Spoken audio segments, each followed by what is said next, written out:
slate, Fuku, take one. My name is Jonathan. Most people know me by Kufue. Been in the Bay Area for 30 years. Been an artist for the same amount of time. Started spray painting in 1990.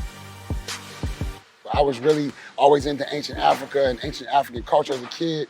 And Kemet, which people call Egypt, Kemet was my favorite place in Africa to study on. And so my favorite pharaoh was Khufu for what he had accomplished as a pharaoh, but also what stands in ancient Kemet, which is the Great Pyramid of Giza. I started writing in East Oakland, California. That's where I started. That's where everybody knows me from. I'm originally from the East Coast, moved here in junior high school. You know, the hip hop culture that we brought with us was what, kept me not only connected to my community back home on the East Coast, but also to the community here. I work with young people in Oakland. I've been working with kids for almost 30 years now. I was always trying to educate young people on hip hop culture and what it meant to be a writer. And so my name was one way I could start a conversation. So when they see my name in the street, they say, oh, Khufu. And it was a way for me to kind of bond with other folks in the community.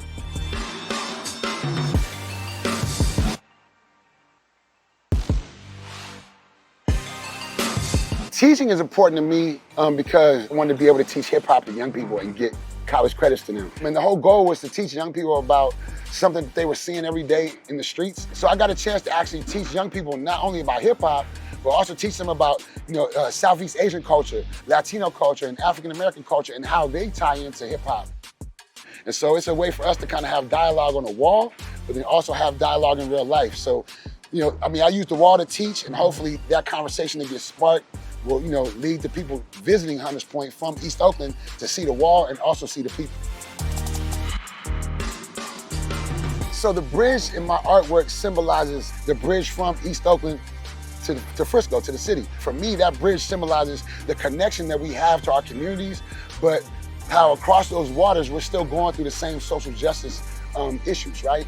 And so those injustices that we face, we both have to bridge those gaps together. Basically, the people that use spray paint, we embody the word resilience. I come from a culture where we used to steal our materials and we were arrested just to get our word out there, right? And I think being paid to actually bring communities together through a spray can, being able to use our spray can tools and techniques to kind of put a message out there of inclusivity, diversity. When we're looking for social change, if we're trying to express resilience, a spray can really shows that with this one utensil, I can actually paint the world, literally.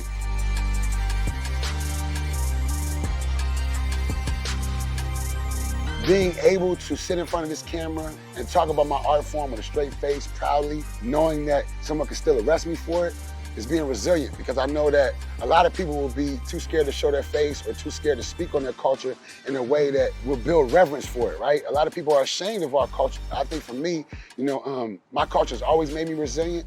I take anything that's thrown at me and take the challenge and you deal with it. And I think, when it comes to communities, we paint in any community, right? And so there's not one wall they didn't offer us through this Giants project that I wouldn't have taken. And that's being resilient, right? You don't know if you're going into a community that's gonna accept you or not, but you know that your art accepts you. And you know that if you accept your art and your art accepts you, then the people are gonna accept it. You gotta be able to look through all the negativity, look through all the chaos, look through all the pain and suffering to bring out the beauty, bring out the strength, and bring out the resilience.